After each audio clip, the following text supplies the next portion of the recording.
Assalamualaikum warahmatullahi wabarakatuh. Kembali lagi di channel ini. Kali ini saya akan menyampaikan tentang penelitian ilmiah dan metode ilmiah.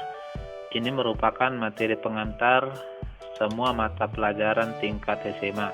Tapi sebelumnya, kepada adik-adik yang baru bergabung, jangan lupa untuk like, comment, subscribe channel ini untuk mendapatkan konten-konten pembelajaran yang berkaitan dengan materi fisika SMA, dan bila perlu share. Ya, sebelum kita memulai pembelajaran, kita akan lihat dulu apa tujuan pembelajaran dari materi pertama di tingkat SMA ini. Dan setelah mempelajari materi ini, maka siswa diharapkan dapat yang pertama adalah menjelaskan pengertian penelitian ilmiah dengan benar, kemudian mendeskripsikan jenis-jenis penelitian. Yang ketiga, menentukan variabel penelitian dari suatu rumusan masalah. Yang keempat, membedakan jenis data penelitian. Yang kelima, membedakan tujuan, hipotesis, dan kesimpulan dari penelitian. Yang keenam, menjelaskan pengertian metode ilmiah. Lalu yang ketujuh, menganalisis susunan unsur-unsur metode ilmiah. Dan yang kedelapan adalah mengidentifikasi bagian-bagian sebuah laporan percobaan. Ya, inilah yang harus diketahui oleh peserta didik setelah mengikuti pembelajaran ini. Baik, yang pertama kita akan lihat tentang penelitian ilmiah. Pengertian penelitian ilmiah. Pernahkah Anda meneliti? Kira-kira kalau pernah, apa yang biasa Anda teliti?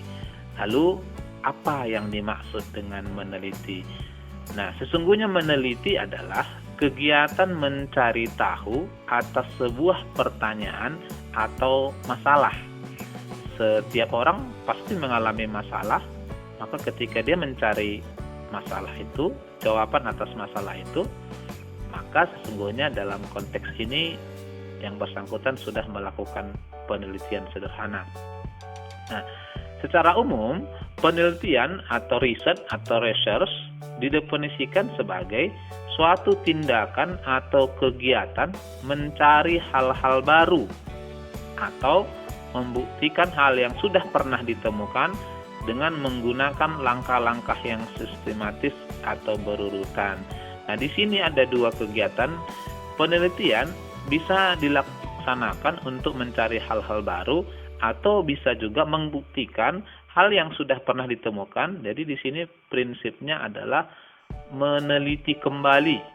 Nah, itu ya, yang menggunakan langkah-langkah yang sistematis. Nah, langkah sistematisnya nanti akan kita bicarakan di belakang. Lalu masalah, ini ada kaitannya karena ini adalah menemukan atau memecahkan masalah.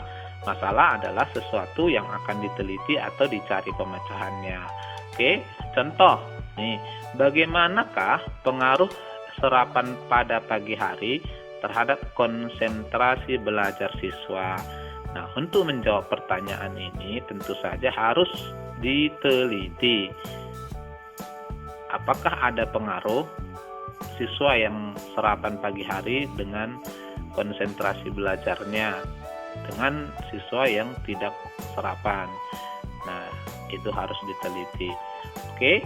Nah, yang kedua kita akan bahas juga jenis-jenis penelitian. Nah, jenis penelitian ini sebenarnya ada 5, tapi kita akan tampilkan di sini 4 saja, khusus ini untuk pengetahuan umum.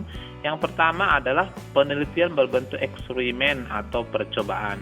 Di sini biasanya menggunakan alat-alat, jadi kita melakukan percobaan menggunakan alat dan bahan yang disediakan. Ini biasanya khusus untuk saintifik ya, matematika, biologi, kimia, biasanya kita menggunakan alat dan bahan. Lalu yang kedua adalah survei. Nah, ini juga jenis penelitian yang kedua. Ini contohnya adalah quick count ya, survei quick count tentang pemilihan presiden misalnya. Jadi di sini harus dicari atau diteliti dengan cara mewawancarai ya. Lalu yang ketiga adalah tinjauan pustaka. Nah, tinjauan pustaka ini berarti meneliti berdasarkan buku-buku yang sudah ada, yang sudah diterbitkan. Kemudian ditelitilah dari buku-buku tersebut. Yang berikut, yang terakhir adalah rancang bangunan. Ini khusus untuk arsitektur. Jadi sebelum dibangun, harus diteliti dulu kekuatan, rancangannya seperti apa. Itulah kerja dari arsitek. Oke, itulah jenis penelitian. Yang ketiga adalah variabel penelitian. Pertanyaannya, apa yang dimaksud dengan variabel penelitian? Variabel penelitian adalah besaran-besaran atau faktor-faktor yang mempengaruhi hasil penelitian yang diperoleh. Nah, variabel dari penelitian ini dibedakan atas 3 secara umum. Yang pertama kita kenal dengan variabel bebas. Variabel bebas ini adalah variabel yang dapat dan sengaja diubah-ubah. Jadi ini bisa kita ubah-ubah. Lalu yang kedua adalah variabel terikat. Variabel terikat adalah variabel yang sengaja diteliti yang besarnya bergantung pada variabel bebas. Lalu yang ketiga adalah variabel kontrol. Nah, variabel kontrol ini adalah variabel yang digunakan sebagai pembanding dan tidak mempengaruhi variabel terikat. Oke, contoh misalnya, Andi adalah seorang siswa SMA yang bertempat tinggal 100 meter dari sekolahnya. Pagi ini, Andi yang masanya 50 kg berangkat dari rumah pada pukul 7.10 dan tiba di lingkungan sekolah pada pukul 7.20 WIB. Berapakah kecepatan Andi pagi ini? Nah, ini adalah sebuah pertanyaan atau masalah yang harus dicari jawabannya. Baik, nah dari sini yang akan kita hitung atau dalam konteks ini adalah contoh sederhana yang akan kita teliti adalah kecepatannya. Oke, maka variabel bebas yang bisa kita ubah-ubah adalah jarak. Dalam konteks ini nilainya 100 meter. Nah, kemudian variabel terikat adalah waktu. Artinya kalau jaraknya kita perbesar, maka waktunya pasti akan tambah besar. Kalau jaraknya kita perkecil, waktunya juga akan semakin kecil. Lalu kemudian yang tidak mempengaruhi sama sekali adalah kita sebut variabel kontrol, dalam hal ini massa. Yang keempat adalah hasil penelitian. Nah, sebelum diteliti, biasanya ini untuk penelitian yang tingkat sarjana, ada yang namanya hipotesis. Hipotesis itu adalah dugaan sementara tentang hasil penelitian. Jadi sebelum diteliti, peneliti sebenarnya sudah menduga hasilnya kira-kira seperti apa. Ini biasanya nanti ada 2, gagal atau berhasil, itu biasanya. Kemudian, data hasil penelitian biasanya ditampilkan dalam 2 jenis. Yang pertama, data dalam bentuk tabel.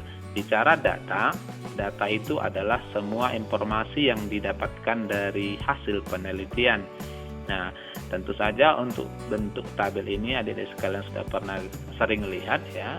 Seperti ini misalnya nomor 1, 2, 3, kemudian jarak, misalnya diubah-ubah jaraknya ya, ada 3 percobaan misalnya, lalu waktunya. Inilah jenis tabel. Lalu yang kedua yang sering digunakan juga adalah data dalam bentuk diagram. Nah, dalam bentuk diagram ini ada 3 jenisnya. Yang pertama kita kenal diagram batang. Ini televisi mungkin sering juga dilihat. Lalu yang kedua adalah diagram garis. Ini menggunakan garis di dalam grafik gitu ya. Lalu yang ketiga adalah diagram lingkaran. Ini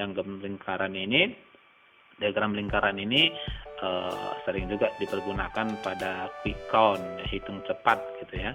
Baik, yang berikut kita bicara tentang metode ilmiah. Nah, kita bahas yang pertama pengertian metode ilmiah. Apa yang dimaksud dengan metode?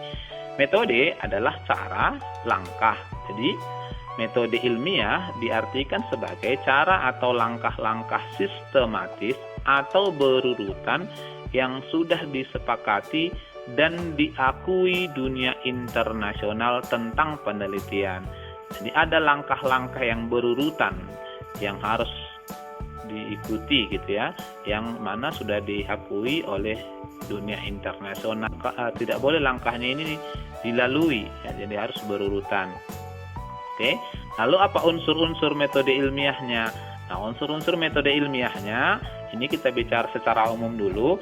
Yang pertama adalah merumuskan masalah, yang kedua merumuskan tujuan. Dari rumusan masalah tadi nanti ditentukan tujuannya apa gitu ya. Lalu yang ketiga menyusun hipotesis. Yang keempat membuat rancangan penelitian. Nah, kira-kira jenis penelitiannya apa dijelaskan di sini.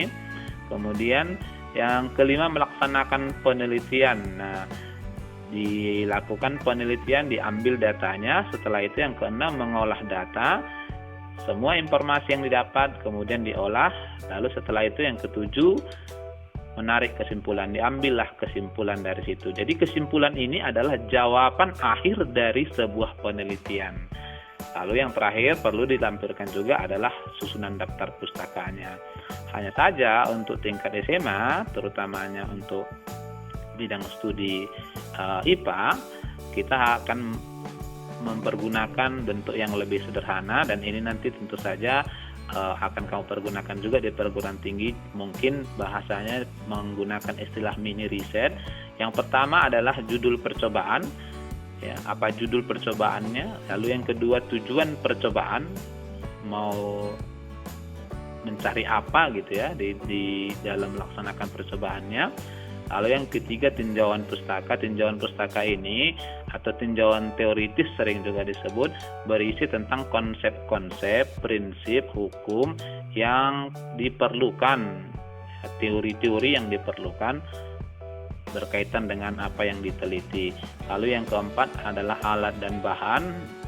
Yang kelima prosedur kerja. Prosedur kerja ini berlangkah-langkah yang dilaksanakan pada saat melakukan percobaan. Lalu yang keenam adalah pembahasan. Nah, pembahasan ini maksudnya adalah pengolahan data. Di sini nanti semuanya dibahas, ditampilkan. Lalu setelah itu ketujuh kesimpulan dan saran ya. Untuk bentuk laporan kita akan menggunakan istilah kesimpulan dan saran ya. Apa kesimpulan yang didapat, kemudian apa saran yang kira-kira perlu disampaikan sehingga orang yang nantinya meneliti ulang tentang percobaan yang kita teliti bisa memperbaiki kira-kira kelemahan kita gitu ya. Lalu yang terakhir adalah daftar pustaka. Nih, daftar pustaka ini juga ada teknik penulisannya, tapi lebih lanjut bentuk ini akan kita bahas pada saat masuk ke materi bab 2 tentang pengukuran. Di situ kita sudah akan berlatih melakukan percobaan. Barangkali ini yang bisa saya sampaikan berkaitan dengan materi pengantar di tingkat SMA kelas 10 tentang metode ilmiah. Assalamualaikum warahmatullahi wabarakatuh.